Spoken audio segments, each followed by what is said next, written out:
उत्तराखंड का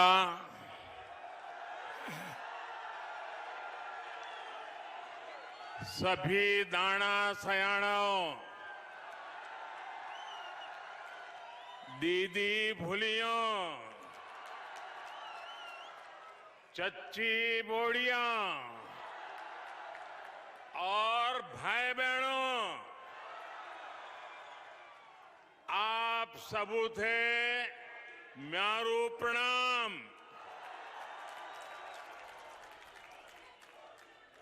मिथे भरोसा है कि आप लोग कुशल मंगल होला।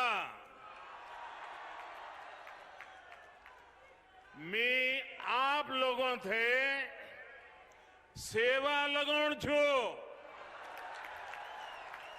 आप स्वीकार करा।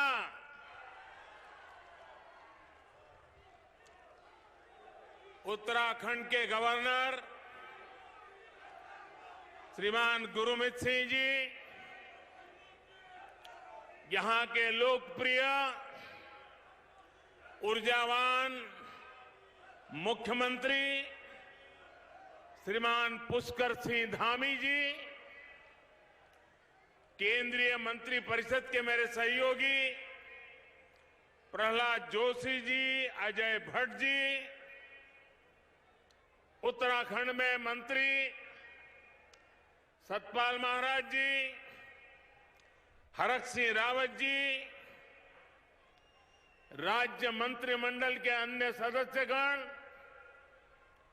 संसद में मेरे सहयोगी निशंक जी, तीरथ सिंह रावत जी, अन्य सांसदगण, भाई त्रिवेंद्र सिंह रावत जी, विजय बहुगुणा जी, राज्य विधानसभा के अन्य सदस्य, मेयर श्री, जिला पंचायत के सदस्यगण, भाई मदन कौशिक जी और मेरे प्यारे भाई और बहनों,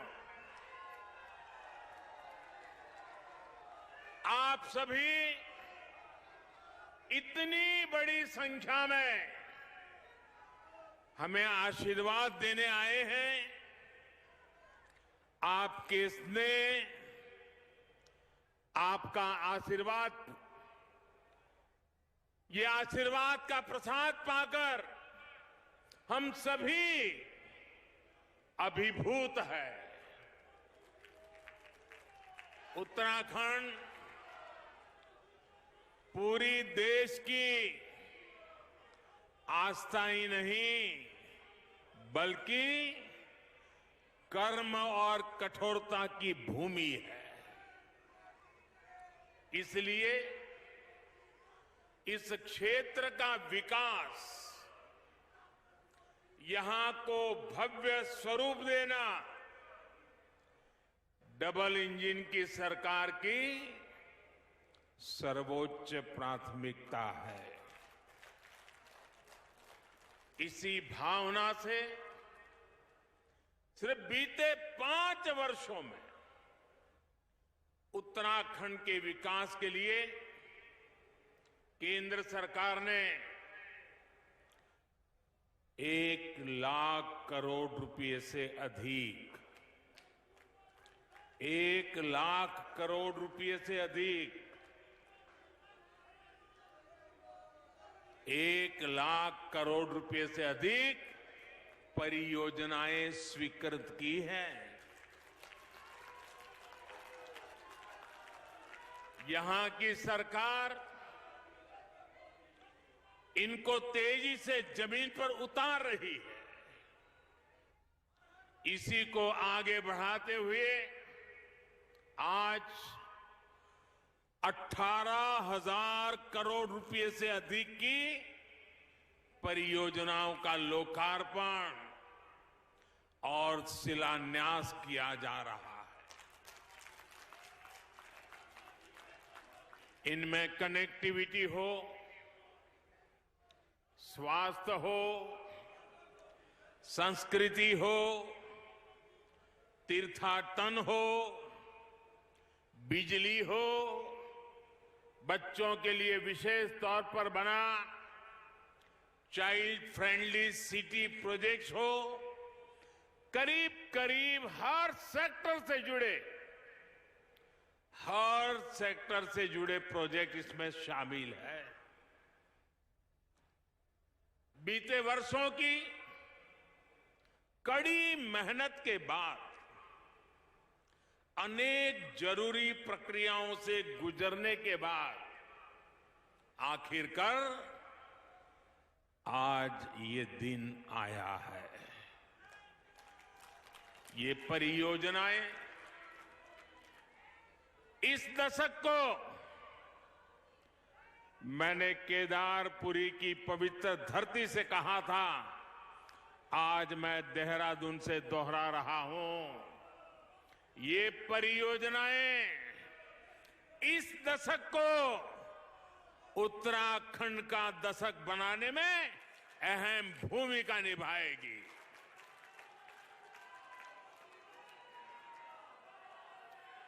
इन सभी प्रोजेक्ट्स के लिए उत्तराखंड के लोगों का बहुत बहुत अभिनंदन करता हूं, बहुत बहुत बधाई देता हूं। जो लोग पूछते हैं कि डबल इंजन की सरकार का फायदा क्या है, वो आज देख सकते हैं कि डबल इंजन की सरकार कैसे उत्तराखंड में विकास की गंगा बहा रही है। भाइयों और बहनों, इस शताब्दी की शुरुआत में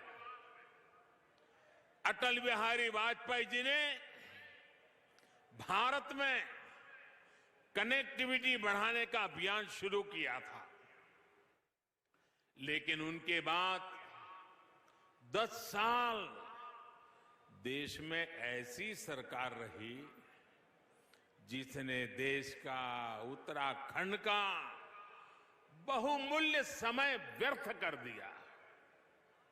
10 साल तक देश में इंफ्रास्ट्रक्चर के नाम पर घोटाले हुए, घपले हुए। इससे देश का जो नुकसान हुआ उसकी भरपाई के लिए हमने 2 गुनी गति से मेहनत की और आज भी कर रहे हैं।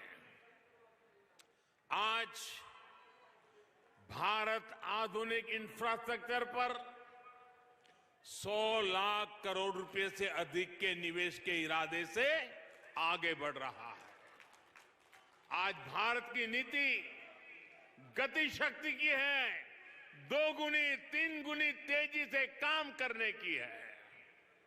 सालों साल अटकी रहने वाली परियोजनाओं, बिना तैयारी के फीता काट देने वाले तौर तरीकों को पीछे छोड़कर आज भारत नवनिर्माण में जुटा है। 21वीं सदी के इस कालखंड में भारत में कनेक्टिविटी का एक ऐसा महायज्ञ चल रहा है जो भविष्य के भारत को विकसित देशों की श्रृंखला में लाने में बहुत बड़ी भूमिका निभाएगा। इस महायज्ञ का ही एक यज्ञ आज यहां देवभूमि में हो रहा है। भाइयों और बहनों, इस देवभूमि में श्रद्धालु भी आते हैं, उद्यमी भी आते हैं, प्रकृति प्रेमी सैलानी भी आते हैं। इस भूमि का जो सामर्थ्य है उसे बढ़ाने के लिए यहां आधुनिक इंफ्रास्ट्रक्चर पर अभूतपूर्व काम किया जा रहा है। 4 धाम ऑल वेदर रोड परियोजना के तहत आज देवप्रयाग से श्रीकोट और ब्रह्मपुर से कोडियाला, वहां के प्रोजेक्ट्स का लोकार्पण किया गया है। भगवान बद्रीनाथ तक पहुंचने में लामबगड़ लैंडस्लाइड के रूप में जो रुकावट थी वो भी अब दूर हो चुकी है। इस लैंडस्लाइड ने देश भर के न जाने कितने तीर्थयात्रियों को बद्रीनाथ जी की यात्रा करने से या तो रोका है या फिर घंटों इंतजार करवाया है और कुछ लोग तो थक करके वापस भी चले गए। अब बद्रीनाथ जी की यात्रा पहले से ज्यादा सुरक्षित और सुखद हो जाएगी। आज बद्रीनाथ जी गंगोत्री और यमुनोत्री धाम में अनेक सुविधाओं से जुड़े नए प्रोजेक्ट पर भी काम आरंभ हुआ है। भाइयों और बहनों, बेहतर कनेक्टिविटी और सुविधाओं से पर्यटन और तीर्थाटन को कितना लाभ होता है, बीते वर्षों में केदार धाम में हमने अनुभव किया है। केदारनाथ त्रासदी से पहले 2012 में 5,70,000 लोगों ने दर्शन किया था और ये उस समय का एक रिकॉर्ड था। 2012 में यात्रियों की संख्या का एक बहुत बड़ा रिकॉर्ड था, जबकि कोरोना काल शुरू होने से पहले 2019 में 10 लाख से ज्यादा लोग केदारनाथ जी के दर्शन करने पहुंचे थे। यानी केदार धाम के पुनर्निर्माण ने न सिर्फ श्रद्धालुओं की संख्या बढ़ाई, बल्कि वहां के लोगों को रोजगार, स्वरोजगार के भी अनेकों अवसर उपलब्ध कराए हैं। साथियों, पहले जब भी मैं उत्तराखंड आता था या उत्तराखंड आने जाने वालों से जरा मिलता था, तो वो हमेशा कहते थे, मोदी जी, दिल्ली से देहरादून की यात्रा गणेशपुर तक तो बड़ी आसानी से हो जाती है, लेकिन गणेशपुर से देहरादून तक बड़ी मुश्किल होती है। आज मुझे बहुत खुशी है कि दिल्ली देहरादून इकोनॉमिक कॉरिडोर का शिलान्यास हो चुका है। जब ये बनकर तैयार हो जाएगा तो दिल्ली से देहरादून आने जाने में जो समय लगता है वो करीब करीब आधा हो जाएगा। इससे न केवल देहरादून के लोगों को फायदा पहुंचेगा, बल्कि हरिद्वार, मुजफ्फरनगर, शामली, बागपत और मेरठ जाने वालों को भी सुविधा होगी। ये आर्थिक गलियारा अब दिल्ली से हरिद्वार आने जाने के समय को भी कम कर देगा। हरिद्वार रिंग रोड परियोजना से हरिद्वार शहर को जाम की बरसों पुरानी समस्या से मुक्ति मिलेगी। इससे कुमाऊं क्षेत्र के साथ संपर्क भी और आसान होगा। इसके अलावा ऋषिकेश की पहचान हमारे लक्ष्मण झूला, ये लक्ष्मण झूला पुल के समीप एक नए पुल का शिलान्यास भी आज हुआ है। भाइयों और बहनों, दिल्ली देहरादून एक्सप्रेसवे पर्यावरण सुरक्षा के साथ, विकास के साथ हमारे विकास के मॉडल का भी प्रमाण होगा। इसमें एक तरफ उद्योगों का कॉरिडोर होगा, तो इसमें एशिया का सबसे बड़ा एलिवेटेड वाइल्ड लाइफ कॉरिडोर भी बनेगा।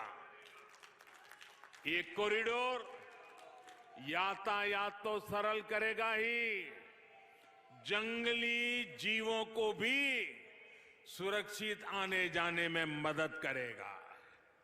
साथियों, उत्तराखंड में औषधीय गुण वाली जो जड़ी बूटियां हैं, जो प्राकृतिक उत्पाद है, उनकी मांग दुनिया भर में है।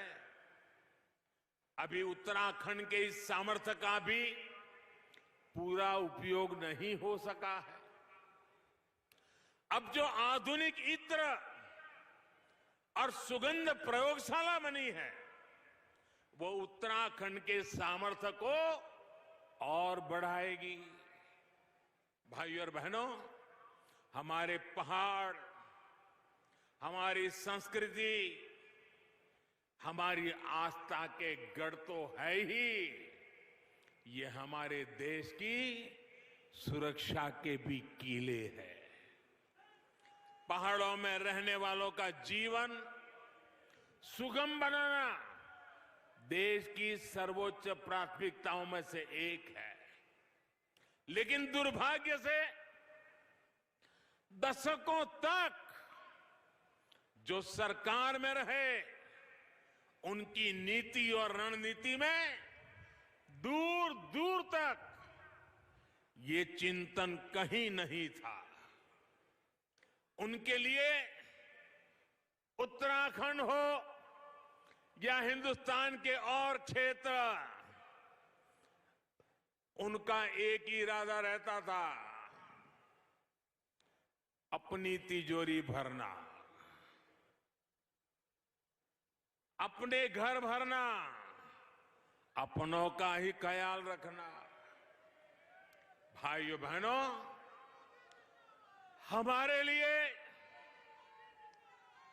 हमारे लिए उत्तराखंड तप और तपस्या का मार्ग है। साल 2007 से 2014 के बीच जो केंद्र की सरकार थी, उसने 7 साल में उत्तराखंड में केवल, हमारे पहले जो सरकार थी उसने 7 साल में क्या काम किया? पहले की सरकार ने 7 साल में उत्तराखंड में केवल 300 किलोमीटर भी नहीं, केवल 288 किलोमीटर नेशनल हाईवे बनाए थे। जबकि हमारी सरकार ने अपने 7 साल में उत्तराखंड में 2000 किलोमीटर से अधिक लंबाई के नेशनल हाईवे का निर्माण किया है। आप बताइए भाइयों बहनों, इसे आप काम मानते हैं कि नहीं मानते हैं? इसे आप काम मानते हैं कि नहीं मानते हैं? क्या इसमें लोगों की भलाई है कि नहीं है? इससे उत्तराखंड का भला होगा कि नहीं होगा? आपकी भावी पीढ़ियों का भला होगा कि नहीं होगा? उत्तराखंड के नौजवानों का भाग्य खुलेगा कि नहीं खुलेगा?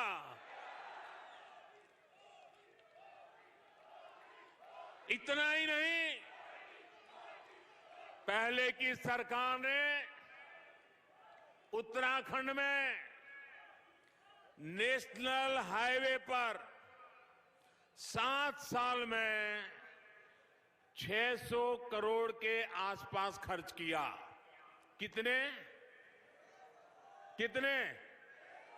600 करोड़। कितने समय में? 7 साल में। 7 साल में कितना खर्चा किया पहले वालों ने? 600 करोड़। कितना किया? अब जरा सुन लीजिए, जबकि हमारी सरकार ने इन 7 साढ़े 7 साल में 12,000 करोड़ रुपए से अधिक खर्च कर चुकी है। कहां 600 करोड़ और कहां 12,000 करोड़ रुपया? आप मुझे बताइए, हमारे लिए उत्तराखंड प्राथमिकता है कि नहीं है? आपको विश्वास हो रहा है कि नहीं हो रहा है? हमने करके दिखाया है कि नहीं दिखाया? हम जी जान से उत्तराखंड के लिए काम करते हैं कि नहीं करते हैं? और भाइयों बहनों, ये सिर्फ एक आंकड़ा भर नहीं है। जब इंफ्रास्ट्रक्चर के इतने बड़े प्रोजेक्ट पर काम होता है तो कितनी चीजों की जरूरत होती है। सीमेंट चाहिए, लोहा चाहिए, लकड़ी चाहिए, ईंट चाहिए, पत्थर चाहिए, मजदूरी करने वाले लोग चाहिए, उद्यमी लोग चाहिए, स्थानीय युवाओं को अनेक प्रकार का लाभ का अवसर पैदा होता है। इन कामों को जो श्रमिक लगते हैं, इंजीनियर लगते हैं, मैनेजमेंट लगता है, वो भी अधिकतर स्थानीय स्तर पर जुट जाते हैं। इसलिए इंफ्रास्ट्रक्चर के ये प्रोजेक्ट अपने साथ उत्तराखंड में रोजगार का एक नया इकोसिस्टम बन रहे हैं, हजारों युवाओं को रोजगार दे रहे हैं। आज मैं गर्व से कह सकता हूं, 5 साल पहले मैंने कहा था, जो कहा था उसको दोबारा याद कराने की ताकत राजनेताओं में जरा कम होती है, मुझ में है।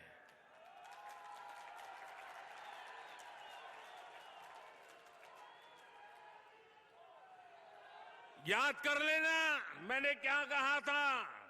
और आज मैं गर्व से कह सकता हूं, आज मैं गर्व से कह सकता हूं, उत्तराखंड का पानी और जवानी उत्तराखंड के काम ही आली।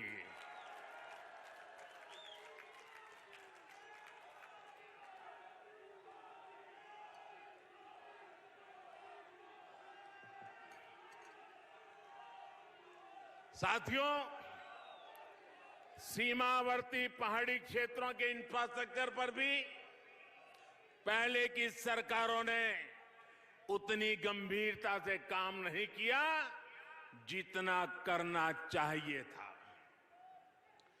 बॉर्डर के पास सड़कें बने, पुल बने, इस और उन्होंने ध्यान नहीं दिया। वन रैंक वन पेंशन हो, आधुनिक अस्त्र शस्त्र हो, या फिर आतंकवादियों को मुंह तोड़ जवाब देना हो, जैसे उन लोगों ने हर स्तर पर सेना को निराश करने का, हतोत्साहित करने की मानो कसम खा रखी थी। लेकिन आज जो सरकार है वो दुनिया के किसी देश के दबाव में नहीं आ सकती। हम राष्ट्र प्रथम, सदैव प्रथम के मंत्र पर चलने वाले लोग हैं। हमने सीमावर्ती पहाड़ी क्षेत्रों में सैकड़ों किलोमीटर नई सड़कें बनाई हैं। मौसम और भूगोल की कठिन परिस्थितियों के बावजूद ये काम तेजी से किया जा रहा है। और ये काम कितना अहम है, ये उत्तराखंड का हर परिवार, फौज में अपने बच्चों को भेजने वाला परिवार ज्यादा अच्छी तरह समझ सकता है। साथियों, एक समय पहाड़ पर रहने वाले लोग विकास की मुख्य धारा से जुड़ने का सपना ही देखते रह जाते थे। पीढ़ियां बीत जाती थी, वो यही सोचते थे हमें कब पर्याप्त बिजली मिलेगी, हमें कब पक्के घर बनकर मिलेंगे, हमारे गांव तक सड़क आएगी या नहीं आएगी, अच्छी मेडिकल सुविधा मिलेगी या नहीं, और पलायन का सिलसिला आखिरकार कब रुकेगा? जाने कितने ही प्रश्न यहां के लोगों के मन में थे, लेकिन साथियों, जब कुछ करने का जुनून हो, जब कुछ करने का जुनून हो तो सूरत भी बदलती है और सीरत भी बदलती है। सूरत भी बदलती है और सीरत भी बदलती है। और आपका ये सपना पूरा करने के लिए हम दिन रात मेहनत कर रहे हैं। आज सरकार इस बात का इंतजार नहीं करती कि नागरिक उसके पास अपनी समस्या लेकर आएंगे, तब सरकार कुछ सोचेगी और कदम उठाएगी। अब सरकार ऐसी है जो सीधे नागरिकों के पास जाती है। आप याद करिए, एक समय था जब उत्तराखंड में 1.25 लाख घरों में, उत्तराखंड में 1.25 लाख घरों में नल से जल पहुंचता था। आज 7.5 लाख से भी अधिक घरों में नल से जल पहुंच रहा है। अब घर में किचन तक नल से जल आए हैं, तो ये माताएं बहनें मुझे आशीर्वाद देगी कि नहीं देगी? हम सबको आशीर्वाद देंगे कि नहीं देंगे? नल से जल आता है तो माताओं बहनों का कष्ट दूर होता है कि नहीं होता है? उनको सुविधा मिलती है कि नहीं मिलती है?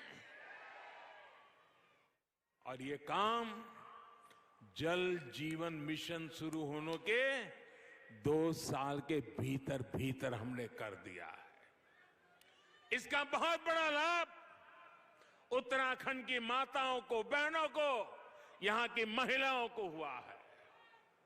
उत्तराखंड की माताओं, बहनों, बेटियों ने हमेशा हम सभी पर इतना स्नेह दिखाया है। हम सभी दिन रात परिश्रम करके, ईमानदारी से काम करके हमारी इन माताओं बहनों का जीवन आसान बनाकर उनका ऋण चुकाने का निरंतर प्रयास कर रहे हैं। साथियों, डबल इंजन की सरकार में उत्तराखंड के हेल्थ इंफ्रास्ट्रक्चर पर भी अभूतपूर्व काम हो रहा है। उत्तराखंड में 3 नए मेडिकल कॉलेज स्वीकृत किए गए हैं। इतने छोटे से राज्य में 3 नए मेडिकल कॉलेज। आज हरिद्वार मेडिकल कॉलेज का शिलान्यास भी किया गया है। ऋषिकेश एम्स तो सेवाएं दे ही रहा है। कुमाऊं में भी सैटेलाइट सेंटर भी जल्द ही सेवा देना शुरू कर देगा। टीकाकरण के मामले में भी उत्तराखंड आज देश के अग्रणी राज्यों में है। और इसके लिए मैं धामी जी को, उनके साथियों को, पूरी उत्तराखंड की सरकार को बधाई देता हूं। और इसके पीछे भी बेहतर मेडिकल इंफ्रास्ट्रक्चर की बहुत बड़ी भूमिका है। इस कोरोना काल में उत्तराखंड में 50 से अधिक नए ऑक्सीजन प्लांट भी लगाए गए हैं। साथियों, बहुत से लोग चाहते हैं, आप में से सबके मन में विचार आता होगा, हर कोई चाहता होगा उसकी संतान डॉक्टर बने, उसकी संतान इंजीनियर बने, उनकी संतान मैनेजमेंट के क्षेत्र में जाए।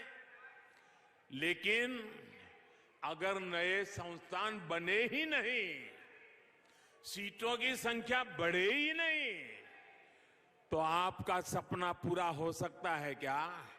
आपका बेटा डॉक्टर बन सकता है क्या? आपकी बेटी डॉक्टर बन सकती है क्या?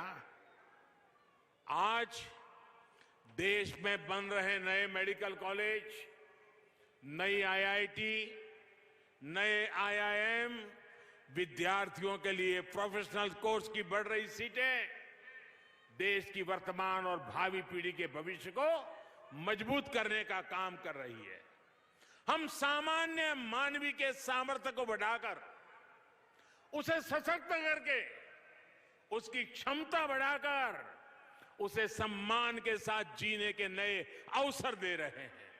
साथियों, समय के साथ हमारे देश की राजनीति में अनेक प्रकार की विकृतियां आ गई है और आज इस बारे में भी मैं उत्तराखंड की पवित्र धरती पर कुछ बात बताना चाहता हूं। कुछ राजनीतिक दलों द्वारा समाज में भेद करके सिर्फ एक तबके को, चाहे वो अपनी जाति का हो, किसी खास धर्म का हो या अपने छोटे से इलाके के दायरे का हो, उसी की तरफ ध्यान देना, यही प्रयास हुए हैं और उसमें ही उनको वोट बैंक नजर आती है। इतना संभाल लो, वोट बैंक बना दो, गाड़ी चलती रहेगी। इन राजनीतिक दलों ने एक और तरीका भी अपनाया है। उनके ये विकृतियों का एक रूप ये भी है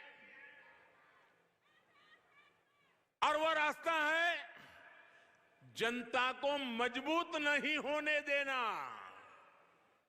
बराबर कोशिश करना कि जनता कभी मजबूत ना हो जाए। वे तो यही चाहते रहे, ये जनता जनार्दन हमेशा मजबूर बनी रहे।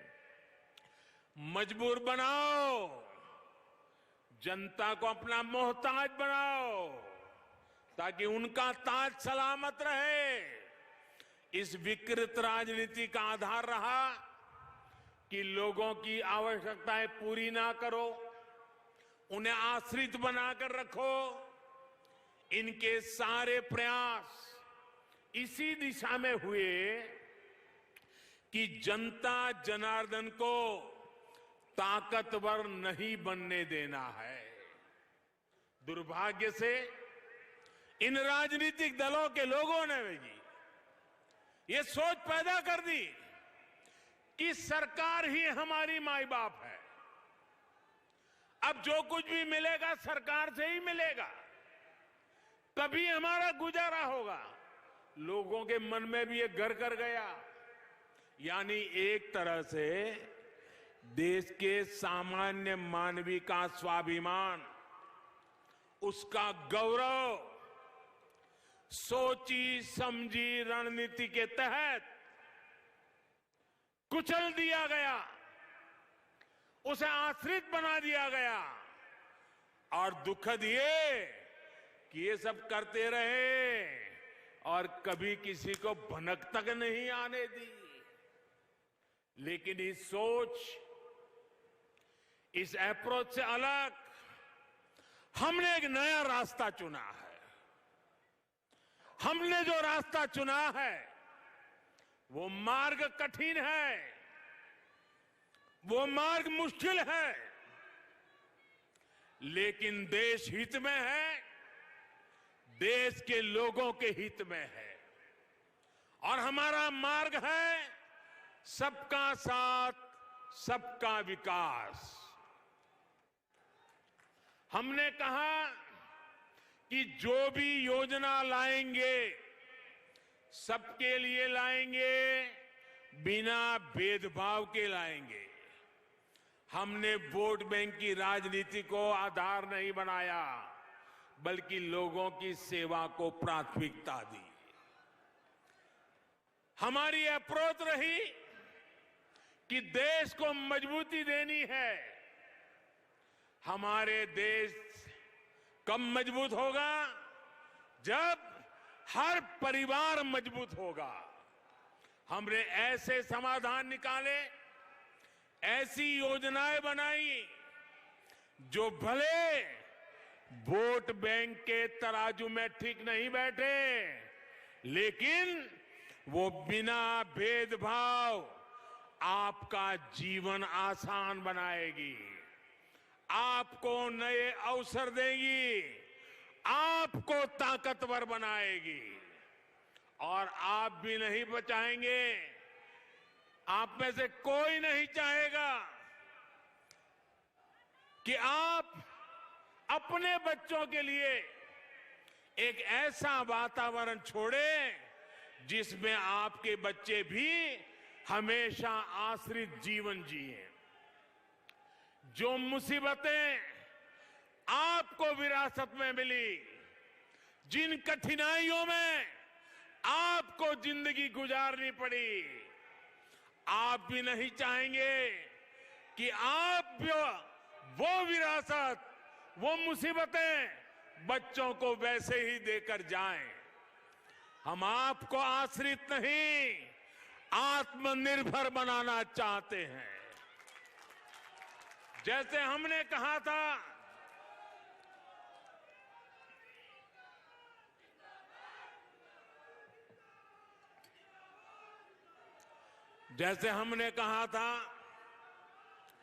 कि जो हमारा अन्नदाता है वो ऊर्जादाता भी बने, तो इसके लिए हम खेत के किनारे मेड़ पर सोलर पैनल लगाने की कुसुम योजना लेकर के आए। इससे किसान को खेत में ही बिजली पैदा करने की सुविधा हुई। ना तो हमने किसान को किसी पर आश्रित किया और ना ही उसके मन में ये भाव आया कि मैं मुफ्त की बिजली ले रहा हूं। और इस प्रयास में भी उसको बिजली भी मिली और देश पर भी भार नहीं आया और वो एक तरह से आत्मनिर्भर बना। और ये योजना देश के कई जगह पे हमारे किसानों ने लागू की है। इसी तरह हमने देश भर में उजाला योजना शुरू की। कोशिश थी कि घरों में बिजली का बिल कम आए। इसके लिए देश भर में और यहां उत्तराखंड में करोड़ों एलईडी बल्ब दिए गए, करोड़ों। और पहले एलईडी बल्ब 300-400 रुपये के आते थे, हम उनको 40-50 रुपये तक लेकर के आ गए। आज लगभग हर घर में एलईडी बल्ब इस्तेमाल हो रहे हैं और लोगों का बिजली का बिल भी कम हो रहा है। अनेकों घरों में जो मध्यम वर्ग, निम्न मध्यम वर्ग के परिवार है, हर महीने 500 से 600 रुपये तक बिजली बिल कम हुआ है। साथियों, इसी प्रकार से हमने मोबाइल फोन सस्ता किया, इंटरनेट सस्ता किया, गांव-गांव में कॉमन सर्विस सेंटर खोले जा रहे हैं, अनेक सुविधाएं गांव में पहुंची है। अब गांव के आदमी को रेलवे का रिजर्वेशन कराना हो तो उसे शहर नहीं आना पड़ता, एक दिन खराब नहीं करना पड़ता, 100-200-300 रुपया बस का किराया नहीं देना पड़ता। वो अपने गांव में ही कॉमन सर्विस सेंटर से ऑनलाइन रेलवे का बुकिंग करा सकता है। उसी प्रकार से आपने देखा होगा, अब उत्तराखंड में होम स्टे लगभग हर गांव में उसकी बात पहुंच चुकी है। अभी कुछ समय पहले मुझे उत्तराखंड के लोगों से बात करने का मौका मिला था, जो बहुत सफलता के साथ होम स्टे चला रहे हैं। जब इतने यात्री आएंगे, पहले की तुलना में 2 गुना 3 गुना यात्री आना शुरू हुआ है। जब इतने यात्री आएंगे तो होटल की उपलब्धता का सवाल भी स्वाभाविक है और रातों रात इतने होटल भी नहीं बन सकते, लेकिन हर घर में एक कमरा बनाया जा सकता है, अच्छी सुविधाओं के साथ बनाया जा सकता है।